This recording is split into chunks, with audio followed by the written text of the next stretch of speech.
Okay, we are joined by New Mexico State women's basketball coach Brooke Atkinson. Coach, can you start us off with your general thoughts on the upcoming season? Obviously very excited to get started.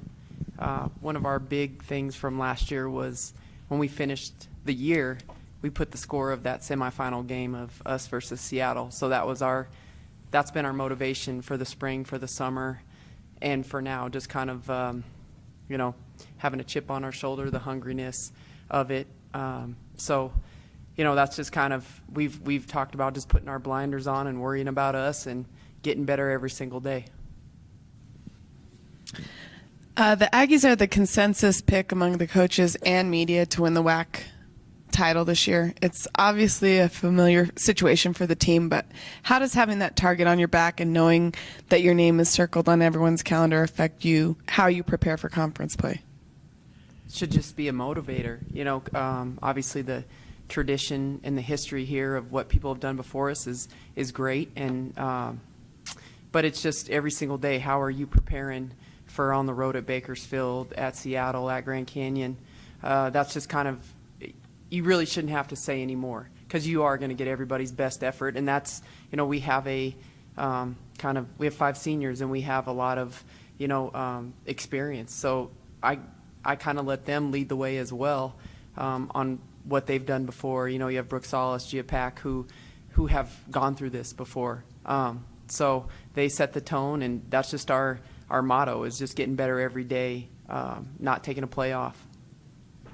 New Mexico State is the lone team with 2 first-team preseason All-WAC selections in Brooke Solis and Gia Pack, with Brooke also being named preseason player of the year. How much easier does it make your job knowing that you have a pair of the best players in the conference on the floor for your team?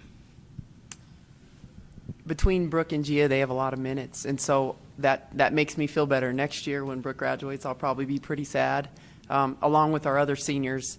They've been through that. So I guess you can kind of rely on that, but just knowing from last year to this year, what we can do better, what we can do to prepare better, and maybe not become complacent and just expect, because the people before us have done it, that we're going to do that. Again, it's good to have players like that they've gone through the process, but we don't look too far in the future, and just every day getting better. What newcomers do you think will make most immediate impact, and are there players that have been on the roster for maybe a year or two who have a chance to really step up this year? I know this is bad, but I think we signed 5 or 6 new kids. We had a graduate transfer last year come in January, but we have a lot of experience. Signed 3 junior college kids that can come in and play right away. And then the best part is you have some young kids that have gone from a sophomore or a freshman to a sophomore and are kind of showing growth. So I guess I wouldn't say really names, but I have 7 or 8 kids that really could make a difference, or just give us more depth that we didn't have last year from the 5 position all the way to the point guard. This question comes from Twitter user @ElliotJMar. What is your team hashtag or motto, and what does it mean? Our team motto when we come together is family. Is hard work, is team, and that's every day I'm feeling a little repetitive, but just striving to get better is not only growing yourself but your teammates, doing it for the one to your right and to your left. Last year was your first year as a head coach. What surprised you the most, and what did you learn that will help you in year 2 and beyond? How much I was out of my comfort zone, that's for sure. And just every day it's something different. You don't ever know what's going to come across, whether it's your desk or on the floor, and that's great.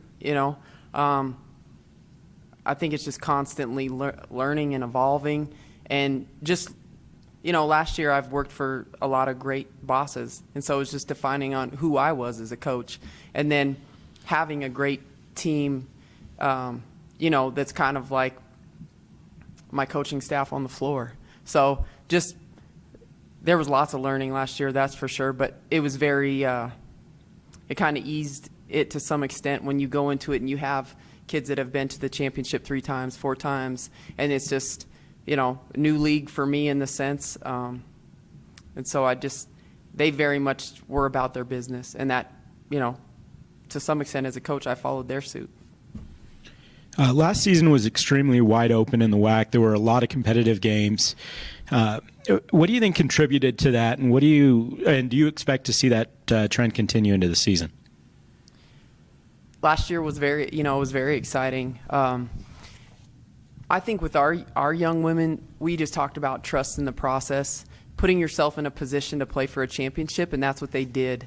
We lost some games early or late that could have made a difference, but because I think we just stayed at it. And it's just, again, getting better every day and trusting the process. And the girls competed night in and night out. And again, I attribute that to the history and the tradition that was before.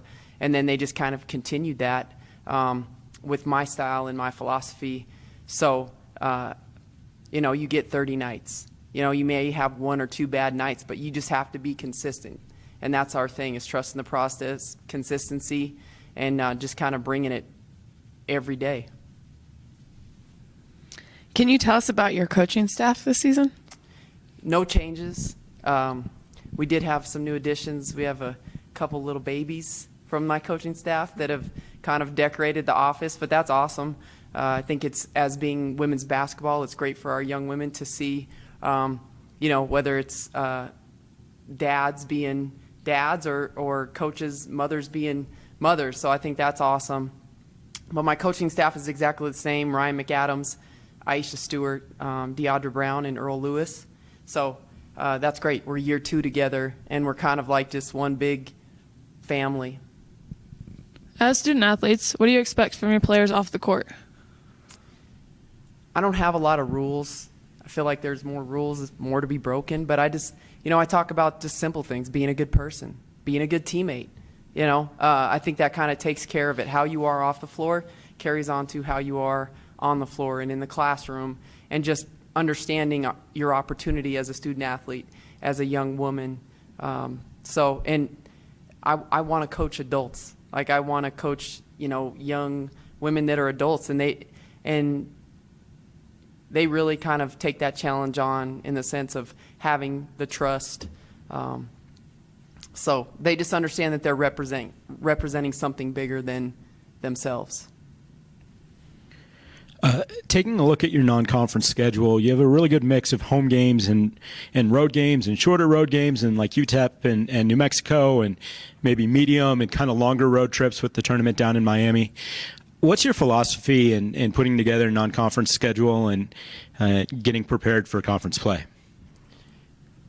With our group, obviously we have a lot of upperclassmen. So if you do go on the road, this would be a team to do it with.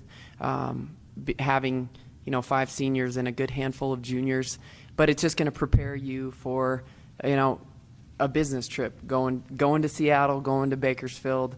But also, some of these games were set up before I got the job, so you just get to see a new part of the United States or a new university. That's great. But it's just really kind of putting your team in situations that's going to help them down the line in February, March. What do you think is your biggest challenge this year? It's always, we have more depth this year. But again, you change one person out and one person in, and it's just the dynamics of a team. And I think that's what's exciting. It's obviously always scary, but just it's exciting to see, young women step up, new players step up. And so just kind of finding that chemistry. Okay, Coach, thank you for joining us today. Thank you.